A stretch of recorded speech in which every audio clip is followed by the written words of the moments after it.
네, 안녕하세요. 반갑습니다. 오늘은 2025년 8월 29일이고요.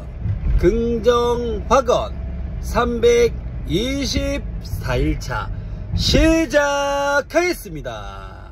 오늘은 등산과 사업의 공통점에 대해서 여러분들과 한번 공유를 드려보도록 하겠습니다.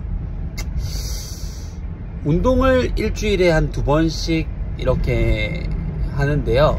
헬스를 하다 보니까 너무 재미가 없어가지고 하는 둥 마는 둥 이렇게 하니까 운동도 잘 안 되는 것 같고, 운동은 해야 되겠는데 좀 뭔가 이렇게 운동이 좀 되면서 좀 재미가 있는 뭐 그런 게 없을까 이렇게 좀 고민을 하다가 그 청계화타운을 만드신 양지삼 대표님이 등산을 자주 간다는 그런 인스타그램에 그런 게시 글을 보고, 스토리 공유 이런 것들을 보고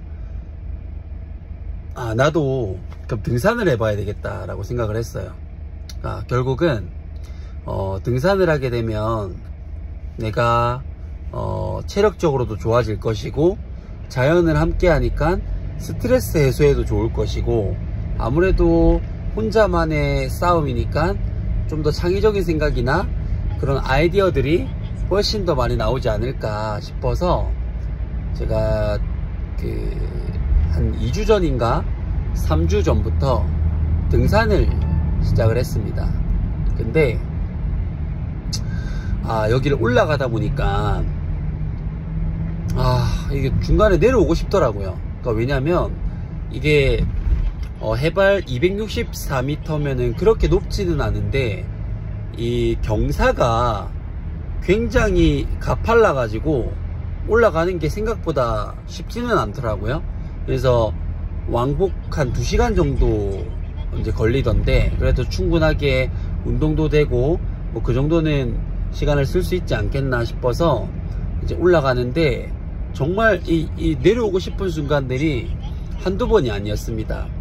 그러다가 만약에 내가 우리 학원에 오는 아이들과 이 등산을 함께 하고 있었다라면 그 아이들에게 내가 뭐라고 얘기를 해줬을까 라는 그런 생각을, 그런 질문을 하니까 어떻게든 이겨내야 된다, 포기하지 말아야 된다, 끝까지 해야 된다, 이런 얘기들을 해줬을 것 같거든요.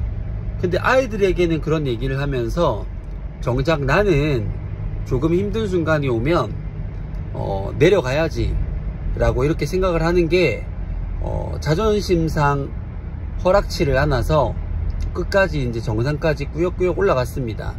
이제 처음 가보는 거다 보니까 뭐 길도 조금 뭐 초행길이고 뭐 해서 조금 더 시간이 걸린 부분들이 있는데, 어쨌든 정상에 갔더니 문득 이 생각이 들더라고요. 이 등산과 사업은 너무나 닮아 있구나. 이 올라가는 거는 엄청 힘든데 올라가고 났더니 조금 이제 호흡이 돌아오면서 조금 이렇게 편안해지는 또 그런 순간들이 있고 하는 거를 봤을 때, 사업의 그 목표점까지 가는 거는 힘들지만 그 목표점에 도달하고 나면은 그래도 조금 이제 숨통이 트인다 라는 부분이고, 그리고 내려갈 때는 또 순식간에 내려가죠. 올라가는 것보다 내려가는 게 훨씬 쉽더라고요. 그러니까 사업도 마찬가지죠. 올라가는 거는 굉장히 힘든 일인데 내려가는 거는 순식간이다. 그러니까 이 사업이라는 것도 내가 잘 쌓아가지고 올라가서 이제 주변도 돌아보고 여유가 좀 생겼다라고 하면은 그때부터 이제 자만을 하기 시작을 할 때 내려가는 건 한순간이기 때문에 그거를 항상 사업하는 사람들이 경계를 해야 되겠구나 라는 거를 등산을 하면서 제가 경험하게 되었습니다. 그래서 등산을 일주일에 한 2번 정도씩을 하면서 항상 그 올라가는 거에 대한 힘듦을 잊지 않고, 그 다음에 정상에 갔을 때 뭔가 숨통이 트이더라도 교만하지 말고 자만하지 말고 그거를 기뻐할 줄 알고 감사할 줄 아는 그런 순간들을 내가 지속해 가야 되겠구나 라는 것들을 느끼면서, 그리고 등산을 갈 때도 일단 묵묵하게 그냥 걸어가야 되는 것처럼 사업을 할 때도 이것저것 따지지 말고 묵묵하게 내가 해야 될 일들을 하다 보면은 결국 정상에 도착을 하거든요. 등산도 마찬가지입니다. 뭘 뭐 빠르게 뛰어가려고 하거나 뭐 색다른 방법을 찾으려고 하거나 뭐 그런다고 해서 그 정상을 쉽게 올라갈 수 있는 게 아니고, 결국 기본에 충실할 때 그 정상도 결국 끝내 갈 수는 있다. 근데 그 정상에 내가 3시간 만에 갔다고 하더라도 그게 잘못된 것이 아니고 시간의 차이만 있는 거예요. 1시간에 가는 사람도 있고 30분에 가는 사람도 있고 3시간에 가는 사람도 있어요. 시간이 얼마가 걸리던 간에 정상에 3시간 동안 안에 도착만 할 수만 있다라고 한다면 누구나 사업을 통해서 상위 30% 안에는 들 수가 있겠구나, 이제 그런 생각을 했거든요. 그래서 여러분들도 지금 당장 사업이 힘들고 앞이 보이지 않고 다시 뒤를 돌아갈까, 사업을 포기할까, 그만할까, 수많은 유혹들이 오는 걸로 알고 있습니다. 그럼에도 불구하고 한 발짝씩 한 발짝씩 조금 더 올라가는 거를 선택을 해 보십시오. 그러다 보면은 또 보이지 않던 것들이 보이게 되고, 숨이 엄청 차던 것이 조금 덜 차게 되는 순간이 있고, 조금 또 이제 평지를 만나게 되면 또 좀 괜찮아지는 그런 순간들이 있거든요. 그래서 그런 것들을 이제 경험을 해보기 위해서 끈을 놓지 말고 끝까지 해내시는 여러분들이 되시면 좋겠습니다. 제가 준비한 것은 여기까지고요. 첫 번째, 나는 나 자신을 사랑한다. 두 번째, 나는 내가 좋다. 세 번째, 나는 무한한 잠재 능력을 가지고 있다. 네 번째, 매일매일 성장하고 감사하는 삶을 살아간다.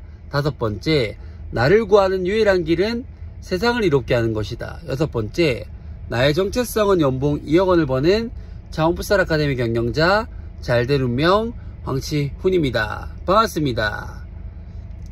일곱 번째, 황치훈은 잘된 운명입니다. 여덟 번째, 나는 운이 정말 좋은 사람이다. 아홉 번째, 자원풋살 아카데미는 대한민국 최고의 유소년 풋살 클럽이다. 열 번째, 자원풋살 아카데미 매출 5천만 원을 달성했다. 11번째, 자원풋살 아카데미는 대한민국 최고의 유소년 풋살 클럽이고 선수단 100명 달성했다.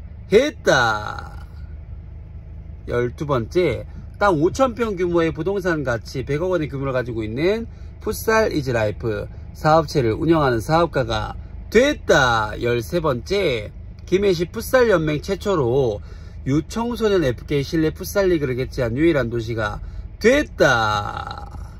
14번째, 이렇게 등산과 사업에 대한 공통점을 토대로 올라가는 건 굉장히 힘들지만 내려가는 건 순식간이다라는 걸 알고 하루하루 헛되게 보내지 않고 정말 최선을 다해서 살아갔더니 그런 경험들을 바탕으로 자원풋살 아카데미 매출 5천만원 그리고 선수단 100명을 달성했고, 그 경험을 바탕으로 책을 출간했더니 베스트셀러 작가가 됐고, 수많은 곳에서 강연을 해가 들어오고 수많은 자영업자분들에게 영향력을 주는 그런 멋진 사람이 됐다. 모든 것이 반드시 다 이루어졌다. 감사합니다.